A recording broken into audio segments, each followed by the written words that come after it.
Maintenant, nous allons passer à la suite et nous allons parler du timing des repas et quand est-ce qu'il faut consommer vos glucides. Alors bien sûr, on est tous différents, on a tous des habitudes alimentaires différentes, on a des rythmes de vie différents et en fonction de toutes ces caractéristiques qui nous sont uniques, chacun va consommer ses repas à des moments différents de la journée qui lui conviennent le mieux. Donc ce que je vais vous partager avec vous aujourd'hui dans cette vidéo, c'est bien sûr général. Il y a 3 moments stratégiques intéressants pendant la journée pour apporter des glucides. Premièrement, le petit-déj, deuxièmement, avant l'entraînement et troisièmement, après l'entraînement. Au petit-déj, il est intéressant d'apporter des glucides parce que c'est le matin. Naturellement, la glycémie le matin elle est plutôt basse, donc notre taux de glucose sanguin est au plus bas parce qu'on vient de passer environ 8 heures de jeûne, puisque normalement on ne se lève pas la nuit pour manger. Et en plus, c'est le matin, la journée commence, on a des choses à faire, donc on va être actif et on va dépenser de l'énergie. Alors donc en général, bien sûr, il est intéressant d'apporter des glucides le matin et de prendre un petit-déj. Ceci, bien sûr, n'est pas obligatoire et je sais très bien qu'il y a des gens qui s'en sortent très bien sans petit-déj.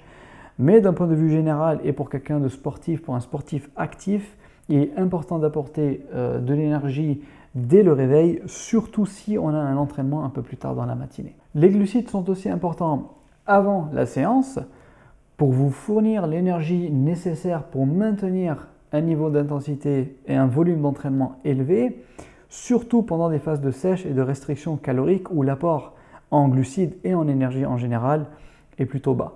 Donc dans ces cas-là, l'alimentation avant l'entraînement et l'apport en glucides avant l'entraînement devient encore plus important.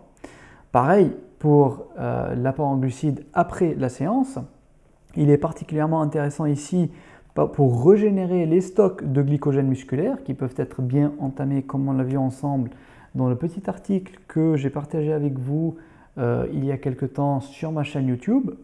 Donc les fibres de type 2 consomment beaucoup plus leur glycogène que les fibres de type 1, d'accord, pendant une séance de musculation, et donc leurs réserves peuvent être complètement épuisées, d'où l'intérêt des glucides en post-entraînement. Surtout, encore une fois, chez les gens qui sont en phase de restriction calorique et qui font une sèche, ou alors s'ils s'entraînent plusieurs fois par jour. Le dernier point sur lequel j'aimerais attirer votre attention, c'est d'essayer, dans la mesure du possible, bien sûr, de consommer vos glucides, la quantité de vos glucides pendant la journée de façon décroissante.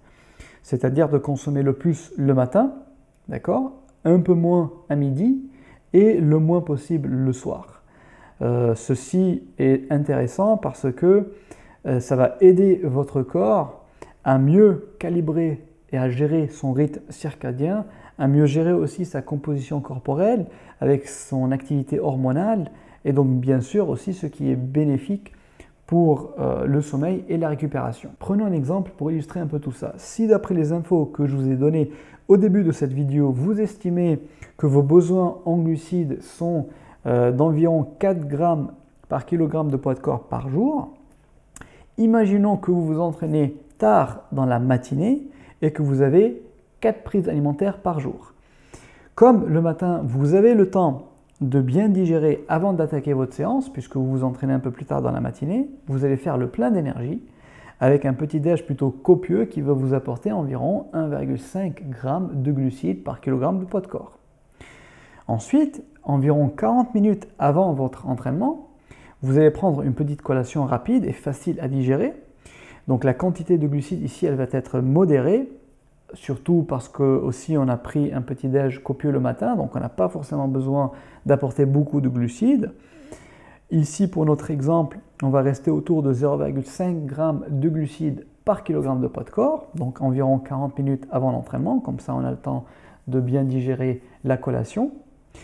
Après la séance, on ne va pas directement manger, on va attendre un peu le temps que les intestins retrouvent une perfusion sanguine normale et qu'ils puissent gérer la digestion.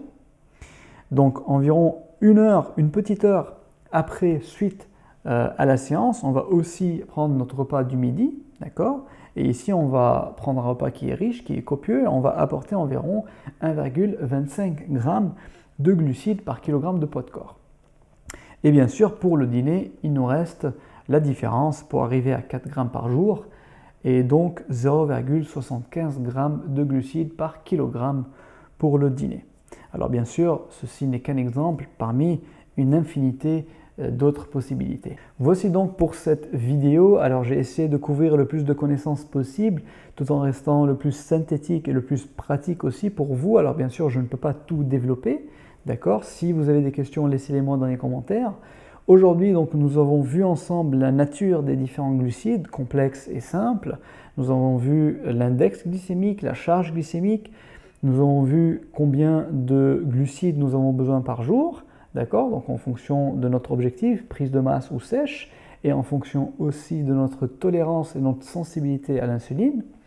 Nous avons aussi parlé de comment répartir les glucides au cours de la journée, donc avec 3 moments stratégiques, le petit déjeuner, avant l'entraînement et après l'entraînement. Et je vous ai aussi parlé de l'intérêt de diminuer vos apports en glucides au fur et à mesure que la journée avance.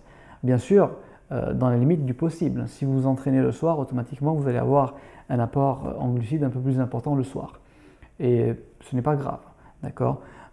Idéalement, ça serait bien de pouvoir diminuer l'apport en glucides au fur et à mesure de la journée. Pour finir, un grand merci pour tous les tipeurs qui soutiennent financièrement mon activité sur mon compte Utip. Un très grand merci à vous tous. Aimez et partagez cette vidéo pour aider le plus de gens possible à découvrir ces informations et à pouvoir progresser dans leur pratique, pour m'aider aussi à faire connaître mon travail sur la chaîne Olympefit. Merci beaucoup à vous tous et à très bientôt dans une très prochaine vidéo.